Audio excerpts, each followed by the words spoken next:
Welcome to another video. In today's video, we are outside of the Charlotte Motor Speedway. I don't know if you guys just heard that, but there is a race car going around the track. They have different stuff going on, like Richard Petty driving experience and all this type of stuff that's going on right now. And also the car is, of course, right behind me. But today's video, I'm actually pretty excited about, well, because simply we are actually lowering the car today. I have these springs in the back, and I'm on my way over to Jimmy's house. He's a friend of mine. He's gonna help me lower it along with some other people because I cannot. I mean, I probably could do it by myself, but I don't really want to try, and I feel like the extra help would be nice, and just have fun with people, lowering my car and stuff like that. So let's go ahead and get on the road and head on over to this house, and we'll continue the install there.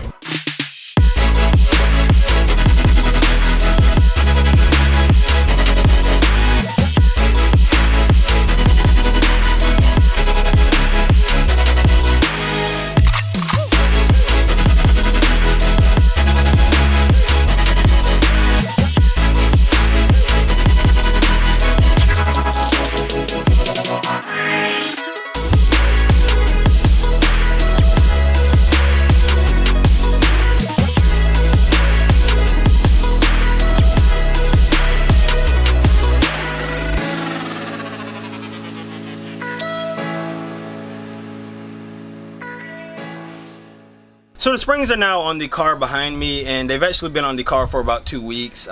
My actual camera ran out of memory and I couldn't keep recording anything for you guys, so we got the install done. The actual install process, first of all, shout out to Jimmy because he really did help me and he worked out hard.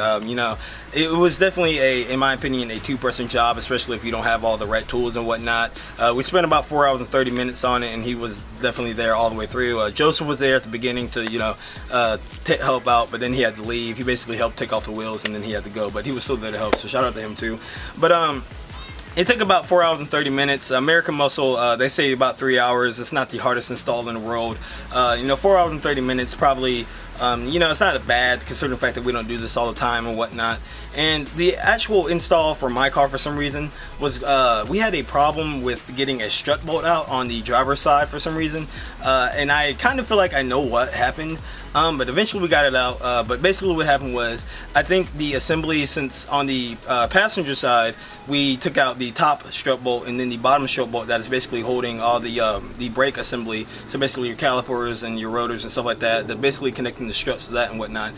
We took that out. We took the front one, we took the top one off, and then we took the bottom one off. But on the driver's side, when I went to go do it over there, I took the bottom one out first, then I took the then I was trying to take the top one out, and the top one was the one that we were having all the problems with. So basically we did all types of stuff. We tried heating it up with a torch and whatnot. It was just not fun. Eventually we just had to line the assembly back up, because basically what happened was there was pressure on that bolt, which was basically preventing it from moving. I mean, we were really hitting it hard and it was not budging. It basically had so much pressure on it that it wasn't going to slide out like it should have slid out, like the passenger side. So that was kind of a problem, but it was almost ridiculous once we got it out, realizing that all we had to do was line everything back up, or basically just line everything back up, and then we would have been basically able to go on with the install.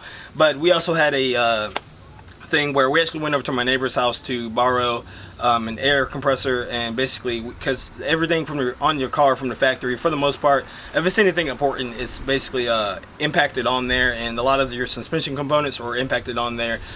So we had to take those off, and to do that by hand is very, you can, but you're gonna have a really hard time doing that, and plus it's something that you'd want to impact back on. So we did do that, and that took some time. So all in all, if I were to say how long it would actually take for you to do this, or how long it probably would have taken us to do it, maybe 4 hours, because like I said, it wasn't a breeze or anything like that. So once we basically got the entire install process done, installation was good and everything, we lowered the car off the jack stands, of course, and put the car on the ground, went out for a little drive. And this is why I basically went with the Vogtland springs. I went to American Muscle's website, read the reviews and whatnot, and my biggest thing with Bryan springs, and I feel like a lot of people will agree with me, that the S550 Mustangs have such a good ride quality from the factory and handle pretty well, that you don't really want to adjust the suspension. You don't want to basically ruin the stock ride, which is one of my biggest things. I did not want a really extremely bumpy ride, and I really found what I was looking for with the Vogtland springs. Like I said, I've had them on the car for about 2 weeks.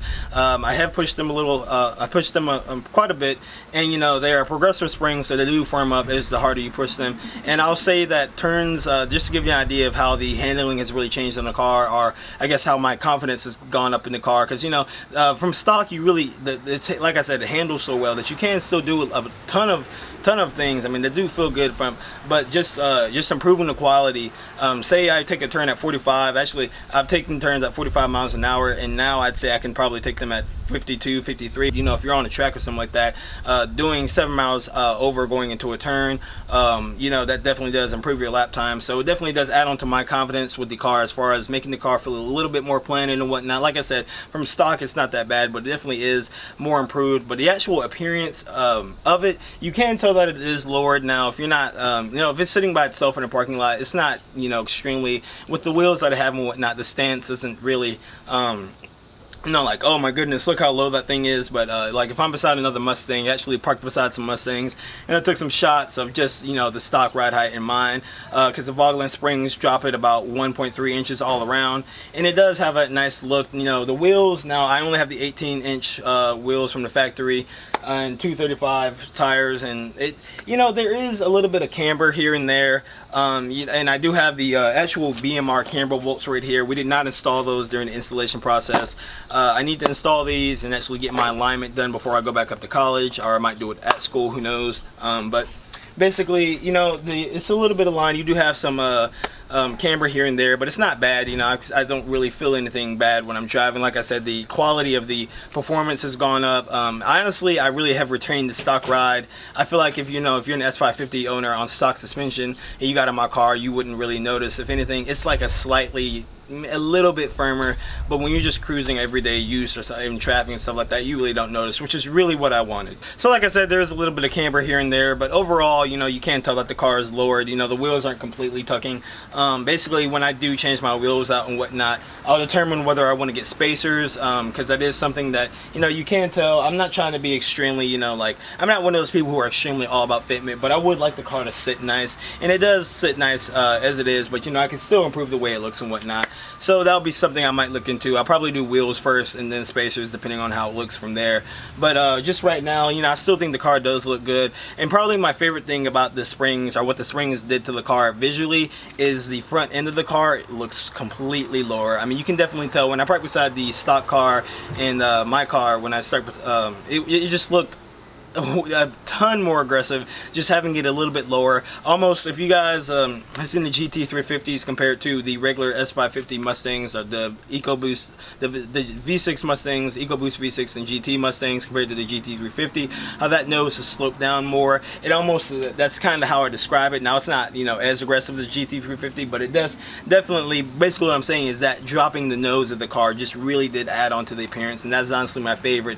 You know, I actually came out the night I installed the springs and just looked at the front of the car and I was like, man, that looks good, just having that nose a little bit lower. So that actually is my favorite thing. It actually made me like the front of the car a little bit more than I already was liking it. I guess in my opinion, the back of the car is my favorite, just because I've done more modifications back there, or just the diffuser added onto the back of the car. But definitely the front of the car is kind of an even split right now because of the springs dropped it. But overall, I would say that, you know, the Vogtland springs are definitely a nice choice to have. Definitely improved the handling of the car, and just really gave me something that I wanted. I definitely feel like I still retain the stock ride quality. I have a nice drop, 1.3 inches all around. I went with the springs because they were also the lowest drop. Well, at least currently on American Muscle's website, they were the lowest drop that you could get for the V6 Mustang, and so that's why I went with them. But overall, I'd definitely say I definitely got what I wanted out of the springs. They're definitely doing their job. I just got to take these BMR camber bolts here and head on over to an alignment shop, get an alignment, and make sure everything is good. And yeah, so if you're looking at getting these springs, definitely go for it. They're definitely my choice. They're made in Germany, and you know, I still love them. I've loved them 2 weeks later. I'm still enjoying them. So that's really it for today's video. I'm gonna go ahead and head inside. The NASCAR race is on. They are currently at Watkins Glen, and I really want to see what's going on. So I'm trying to go ahead and wrap this video up. Hopefully I will get this video out. I'm gonna plan to edit this thing today, because like I said, I recorded the time lapse 2 weeks ago, and I just haven't had any time to get to actually finish this video, because it's been out for a while, or the springs have been on the car for a while. But I'm going to go ahead inside, watch the race, get this video edited, catch you guys in the video. Here's one more thing for you guys. If you made it to the very end, please add me on Snapchat if you really want to keep up what's going on with me. Dan the Lightman is my name. That's right, Dan the Lightman. I'll put it on the screen there so you can see it. And also follow me on Instagram. Putthepowerdown is the Instagram name. I post stories on there. I post, I let you guys know when videos come out. Also hit the bell icon for when I post new content. Like, subscribe, comment. What do you guys think I should do as far as my next modifications, whether it be performance. I'm still kind of on that line of maybe I should do something visual, or maybe I should do something performance, or I'm not sure what I should do. So comment what you guys want me to do next to the car, and I'll catch you guys in another video.